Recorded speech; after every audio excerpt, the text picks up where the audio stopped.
Welcome back to my channel. Today I'm doing another Q&A, so we'll get straight into it. One of the questions sent in was, how would one go about writing a character that is smarter than the author? Is it even possible? Should extra research be done, or should the writing allude to the fact that the character is smart? Yes, it's absolutely possible. I do it all the time, so do many other writers. My advice would be, the way to do it is not to mistake knowledge for wisdom. You don't want to have someone come in and then just lecture the other person to show that they're more intelligent.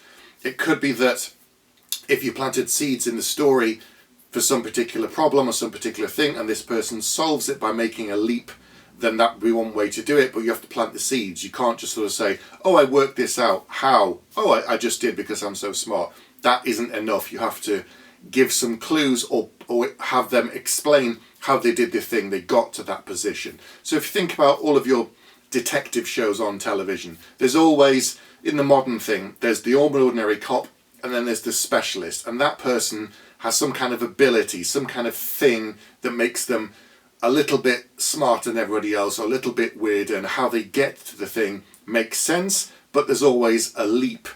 And there's some kind of clues that they've picked up that other people don't see. So it's using that kind of a motif to say, this person can do this thing because they're a lot smarter, and therefore they've seen other things that you can't, or they've smelt or heard or tasted or whatever it might be, but they have an extra sense, an extra skill, an extra ability that allows them to get to the truth faster than someone else, thereby showing them that they're a lot smarter. So it's again a case of show, not tell. There are lots of my characters that are smarter than me, and if you thought I was as smart as all of my characters, then I've done a really good job of convincing you that I'm a really, really bright guy.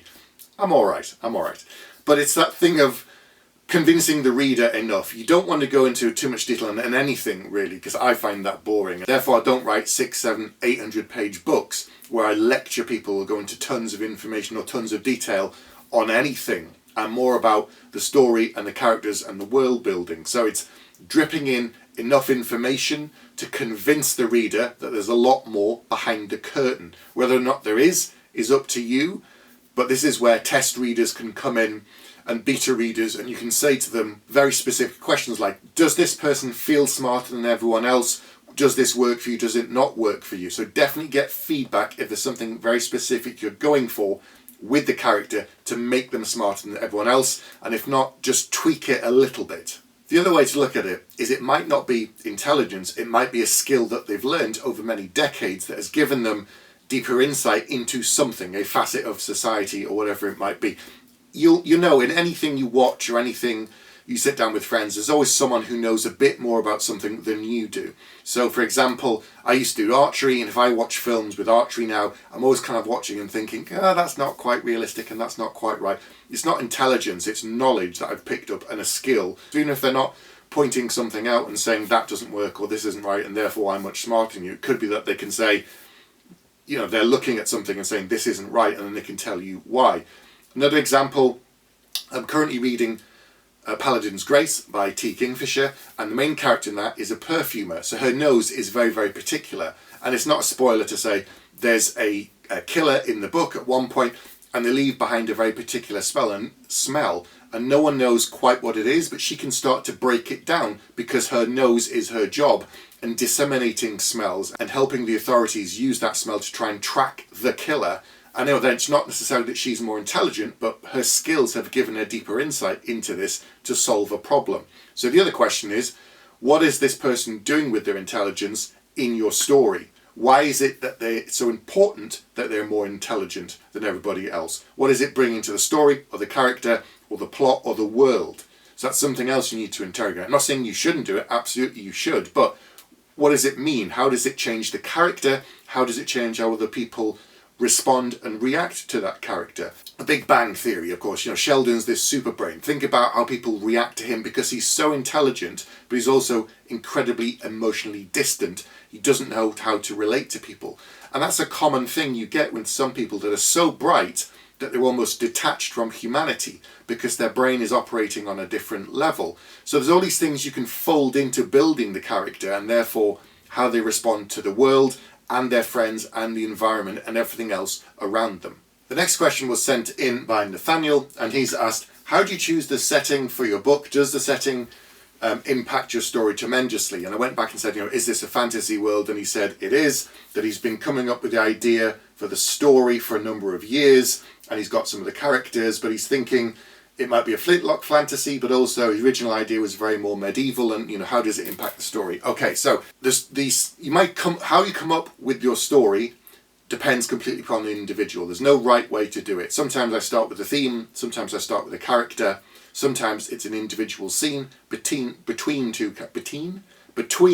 characters. It really depends. So however you've come up with it, that's fine.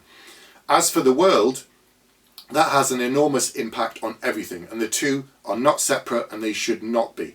It might be that, as with Nathaniel's case, you've come up with the world later, but everything you put into that world will have a massive impact on the story. It must, because the two are intrinsically linked.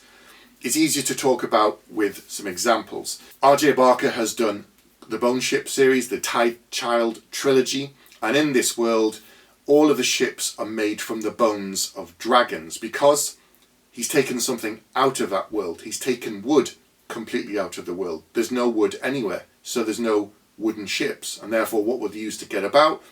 Bones, and therefore the dragons, and they use so many of them that it's not a spoiler again.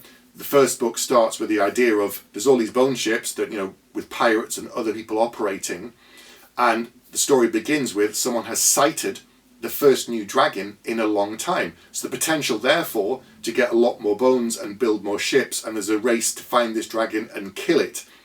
So just taking out one thing from his world, wood, and replacing it with something else, it impacts the entire story, and it drives part of the narrative. And it's not everything in the story, but it's the core thing of what the people are doing. Then there's all the character stuff on top. You talked about flintlock fantasy and more medieval. Brian McClellan has done a fantasy trilogy, Powder Mage trilogy I think it's called. So that has fantastic elements in. Some people have mild magical abilities. They're still swords, but they also have flintlock weapons and black powder. And there again, it's still medieval-ish fantasy, but there's also this extra element, and that has a massive impact on everything else within his world, as you would have imagined. In my first trilogy, The Age of Darkness, Battle Mage, Blood Mage, Chaos Mage, the idea of this is that magic is kind of dying out, and the only people that still use it were trained a long time ago. And so but the magic is also very powerful. It's very kind of in your face and overt and destructive, powerful magic, lightning bolts and fireballs and making the earth shake and all that kind of thing. So the people who have magic, therefore, are few and far between. They're highly respected, but they're also highly feared because people don't understand magic. And I introduced that from the beginning, and I wanted that, and that critically changed the whole of the world and everything else in it. If you bring gunpowder and flintlocks into the world, think about the impact on every level of society that will have. Not just from warfare, but you go backwards. Okay, so if you've got the weapons, who makes them? Where do they come from? Where did they get the metals? Where did they get the wood? Where did they get the black powder? Who taught them? Who came up with it first? Which countries have it? Does everybody have it? Does some people not have it? Is there magic in this world as well? How does it react compared to those with flintlock weapons? Are mages able to kind of just raise physical shields, and therefore it completely negates the idea of the flintlock weapons being useful? If there's no magic, why not? I'm not saying there has to be, but there isn't. Why not? What happened to the world? Are there any other non-human races within this world? How do some people cope with technology? What's the level of technology in the world beyond the flintlock? Is there anything else? Is there some kind of mechanization? It could be as basic as the printing press. It could be that the flintlock is progressing, and the next stage in the warfare is people coming up with cannons, the idea of making it much more powerful and much bigger. How does that affect other nations' warfare, stability, trade, all of these things? So there's no right way or wrong way. Whatever you decide for the story, you've already got that in place. But the world will impact it on every single level. The characters, structure of society, trade, economics, whether it's government levels, whether it's kings and queens, or you have republics or monarchies or theocracies, whatever it might be, the technology will absolutely impact everything. I've done a number of videos on world building on the channel. I suggest you go back and go through some of those. It may not necessarily relate to exactly what you were doing, but it might spark ideas that will feed in to help you build the different levels of society within your world. The other thing to remember is to have fun with it. Don't get too caught up in building the world that you don't get on with writing it. Some of it might just come through the art of discovery, that you decide you're having flintlocks and you start putting them in, and then someone has the weapon and they say, oh, I've just bought a new one from so-and-so, and then that, right, okay, well, who's that guy? And where did that person come from? And who invented it? And you can develop some of this beforehand and then start writing it, or you can find some of it as you go along. It really depends upon the kind of writer that you are. But I would say don't get too caught up in the world building that you spend months and months and months working on it and not actually writing the book. The key thing is to enjoy the process, and world building is fantastic, but if you spend too long doing that, when you come to write the book, it can rob some of the joy of the discovery part of it. Even for me, as someone who plans all of my books, part of the joy of actually writing that first draft is I write something down and I don't always know what it is, and I don't know if it'll end up in the story or not. Sometimes it's a weird kind of cul-de-sac that doesn't go anywhere. Sometimes it's a cool idea that sprouts legs and develops and then changes the story. So introduce a couple of elements on your world building that you really want to have, some fun things, see what happens, see how it develops, and just keep working through it. The idea is, of course, once you get to the end of that first draft, you can go all the way back to the beginning, see how it lines up with what you had in mind when you first started writing it to when you got to the end of the book, and think, actually, this bit doesn't work now, I need to take this out, or I need to move that around, or I need to change the characters because of some other elements I've brought in later on as part of that discovery process. So your world building can be as complicated or as simplistic as you want. You can take an element out and have a version of our world. You could have something completely medieval and introduce as many weird as wonderful elements as you want, mix them all in a giant kind of cauldron in your mind and put them onto the page and see what happens. It really depends upon you.